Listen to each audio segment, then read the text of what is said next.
Bonjour les amis et bienvenue sur ma chaîne. Chose promise, chose due. Aujourd'hui nous allons parler des récentes déclarations de Ben Modo, de Longuet, des opposants au Cameroun. Et on va terminer par Franklin Nyamsi, sa révolution et Lily Pack. Donc sans plus tarder, je sais que je parle beaucoup de Ben Modo et j'ai eu certains abonnés qui me demandaient que tu en fais trop, qu'est-ce qu'il propose, pourquoi est-ce que les opposants devraient signer ce qu'il propose, ainsi de suite, ainsi de suite. Donc j'aimerais amener une clarification. Ben Modo n'est pas un opposant. Ben Modo c'est un businessman et ce qu'il propose aux opposants au Cameroun, il leur propose en fait deux choses.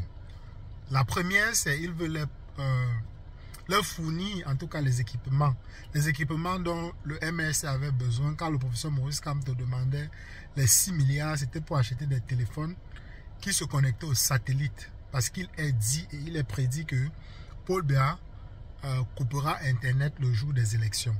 Donc il y aura beaucoup de difficultés pour pouvoir prouver qui a gagné, puisque vous savez qu'en 2018, le MRC, quand Maurice Kamto a déclaré que le MRC avait gagné les élections, mais Maurice Kamto n'avait pas les procès verbaux pour prouver.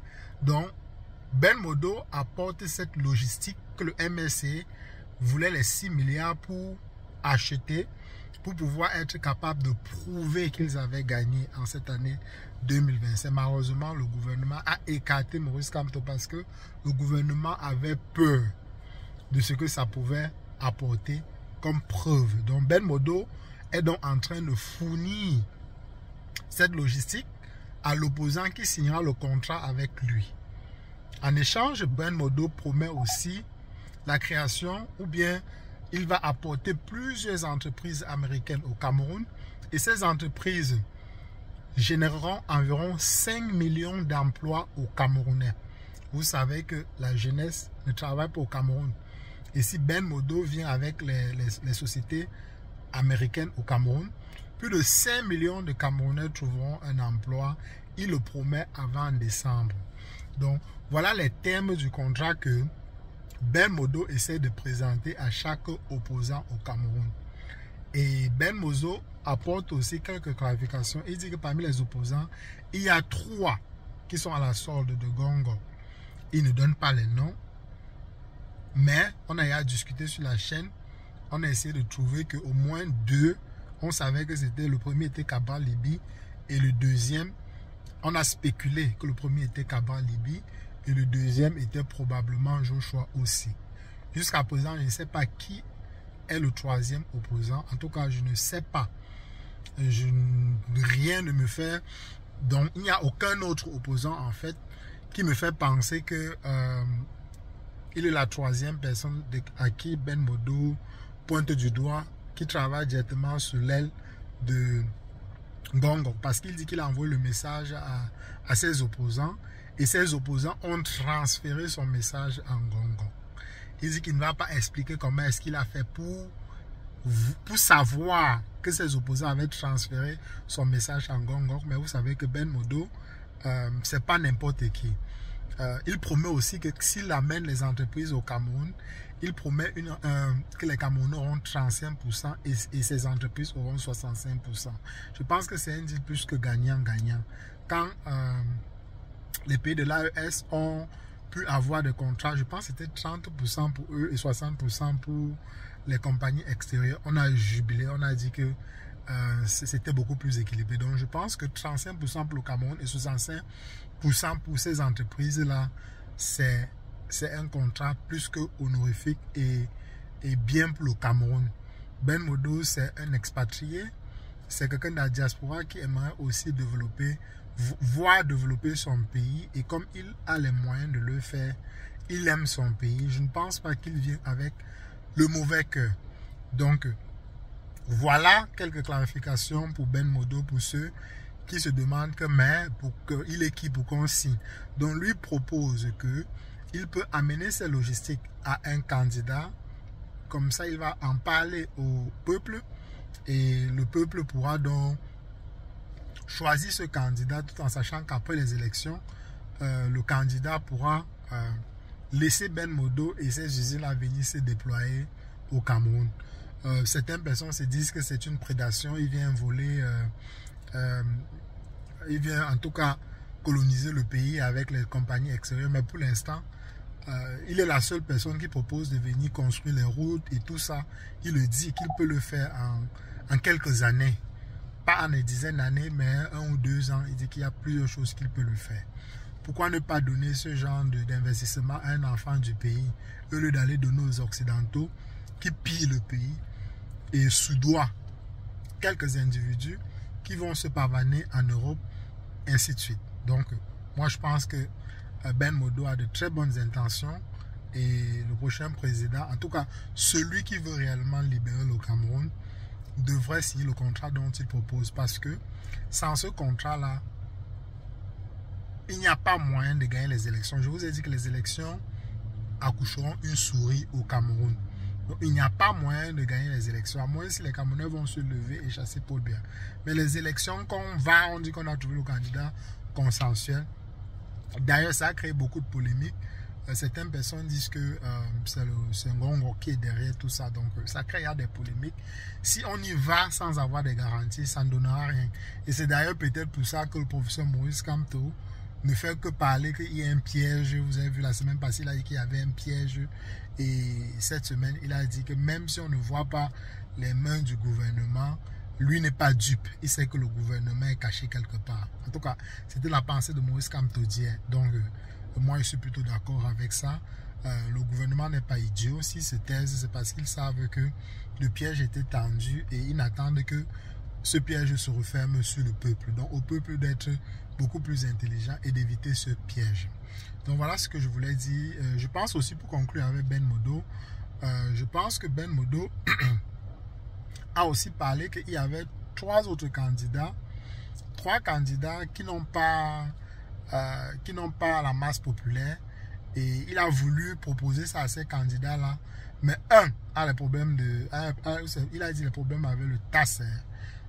Donc, et il dit qu'il a peur que s'il propose ça, le gouvernement va activer ça contre ce... Pas 1 ou 2, je pense que c'est 2. 2 ont des problèmes avec le TAS.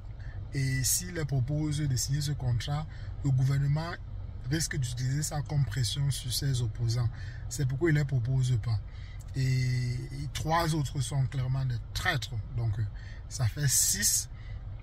Il a dit que le reste, une autre quantité, ne représente rien. Et les 2 qui ont beaucoup plus de chances de gagner sont Tiroma et Bello Boba Maïgari. Malheureusement, Bello Boba Maïgari n'est pas un opposant. Il dit toujours qu'il a un contrat avec Paul Biya. Vous avez vu, il tremble. Il a probablement la maladie de Parkinson. Et il est en train de négocier une évacuation sanitaire après les élections. Donc, Bello n'est clairement pas un opposant qui veut le changement. Il est juste en train de mettre la pression sur le gouvernement pour qu'on puisse le faire partir en Europe se soigner. Donc, la seule personne qui est peut-être, qui fait un peu le poids politique, non seulement le poids politique, c'est Tiroma Bakary. Issa Tiroma Bakary. Est-ce qu'il est sérieux? On ne sait pas. Mais je pense que tout candidat sérieux devrait signer ce document proposé par Ben Modo. Rien ne garantit. Ben Modo lui dit qu'il garantit que le candidat va gagner. Donc pourquoi ne pas lui faire confiance? Donc voilà un peu ce que je voulais dire. Vous avez aussi récemment, le deuxième sujet que j'aimerais parler, c'est Longuet Longuet. Vous avez récemment vu la vidéo de Longuet Longuet, le libérateur libéré, qui propose à Samuel Eto'o qu'il battra campagne pour Samuel Eto'o, pour Paul Biya. Il propose à Samuel Eto'o donc de venir, de l'appeler, de venir battre campagne pour Paul Biya. C'est quand même triste. Vous avez vu les Célestins Jamen, les amis, les gars qui ont pris des balles, Longuet qu'on a tapé jusqu'à brancher le courant électrique sur ses parties génitales. Aujourd'hui, c'est lui qui dit qu'il va aller battre campagne pour le tyran. Les gars n'ont pas de dignité au Cameroun. Jamen, on a tiré sur lui à bout portant. Il aurait pu mourir, Célestin Jamen. Mais vous voyez vous-même qu'aujourd'hui, il est en train de battre campagne pour Paul Biya. Si les gars ont vraiment faim, comme ils le disent, pourquoi ils ne retournent pas au village où cultiver le champ comme on cultive et mange? Pourquoi veux-tu aller servir ton bourreau? Parce que tu as vu Jean de Dieu Momo a eu un poste? Tu penses qu'on va te donner aussi un poste? Longueur. Vraiment. Bref, on referme seulement la porte là. Le libérateur n'est plus le libérateur. Je pense que c'est derrière même de longueur qu'on a le thème Je veux voir mes enfants grandir est sorti et a pris quasiment toute ampleur au Cameroun parce que longueur a dit qu'il veut voir ses enfants grandir. Aujourd'hui, c'est longueur qui dit qu'il va aller battre campagne pour Paul Biya. C'est regrettable, les amis. C'est plus que regrettable. Voilà le Cameroun dans lequel on vit. Et j'aimerais terminer cette vidéo. Je veux aussi parler, en fait, je ne veux pas terminer la vidéo. J'aimerais parler de Akéry Mouna. Ben Modo a dit qu'Akéry Mouna aussi refusé de signer le document. Donc finalement, on ne sait pas qui est opposant au Cameroun là-bas. Personne ne veut signer ce document. Tout le monde a peur de signer ce document. Je ne sais pas s'ils ont peur du régime ou bien s'ils ont... Je ne sais pas de quoi est-ce qu'ils ont peur. Je ne sais pas si c'est parce que ce sont des pions du régime ou bien s'ils ont réellement peur que le régime puisse le faire du mal. Parce que si vous voulez être opposé au Cameroun, il faut être préparé à mourir. Si vous voulez être en tout cas un vrai opposant, il faut être préparé à mourir. Aucun opposant n'a été malmené comme le professeur Maurice Kamto. Et lui, il dit qu'il continue le combat. Donc, qu'est-ce qu'on peut faire notre opposant qu'on n'a pas déjà fait au professeur Maurice Kamto? C'est pourquoi il est difficile de croire ou de penser que les élections du 12 octobre accoucheront quelque chose au Cameroun. Et j'aimerais terminer cette vidéo aussi avec le professeur Franklin Nyamsi, le meilleur pour la fin. Vous savez, le professeur Franklin Nyamsi avait pris Maurice Kamto comme son cheval de bataille. Tout ce que Maurice Kamto faisait, il discréditait le professeur Maurice Kamto. Il a passé son temps à battre campagne contre le professeur Maurice Kamto. Il nous a promis que il devait descendre en tout cas au Cameroun, il devait libérer le Cameroun en octobre. Il avait dit qu'il a créé ses Lily Park et il devait aller libérer le Cameroun en octobre. Chaque fois que le professeur Maurice Kamto faisait quelque chose, il venait discréditer le professeur Maurice Kamto. Curieusement, depuis l'éviction du professeur Maurice Kamto, il a dansé, lui et ses Lily Park, les Corinne Ailé, ou ces Jeanne et Soka, ou c'est qui, tous ces gens-là de Lily Park, ils ont célébré, ils ont dansé comme si, je ne sais pas. Mais curieusement, plus rien. Depuis août, on n'entend plus Franklin. C'est vrai qu'il tape ici et là sur le président Paul Biya, mais on ne l'entend plus mobiliser les Lily Park. On ne l'entend plus dire que bon, il ne reste plus qu'un mois pour qu'on a libéré le Cameroun. Donc, le combat de Franklin était contre le professeur Maurice Kamto. Donc, Franklin, lui, son combat n'était pas de libérer le peuple, c'était plutôt de se battre pour qu'on élimine le professeur Maurice Kamto. Pourquoi nous, les Camerounais, nous sommes aussi méchants? Pourquoi nous, les Camerounais, on ne veut pas un réel changement? Pourquoi est-ce que c'est toujours que si ce n'est pas la personne que je veux, mieux Paul Biya reste au pouvoir? Et c'est avec ce genre de mentalité que Paul Biya a duré au Cameroun, au pouvoir, pendant toutes ces années.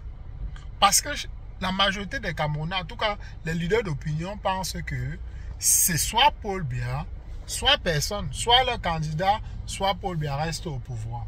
Ce qui est regrettable. Donc, on attend toujours que Franklin puisse activer ses Lily Park et venir libérer le Cameroun. D'ici là, c'est quand même regrettable qu'il ait battu campagne contre le professeur Maurice Kamto. Et dès que le professeur Maurice Kamto a été éliminé, on ne l'entend plus. Donc voilà un peu ce que je voulais partager avec vous, les amis.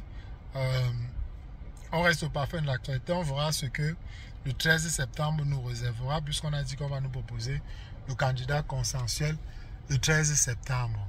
Donc, on verra.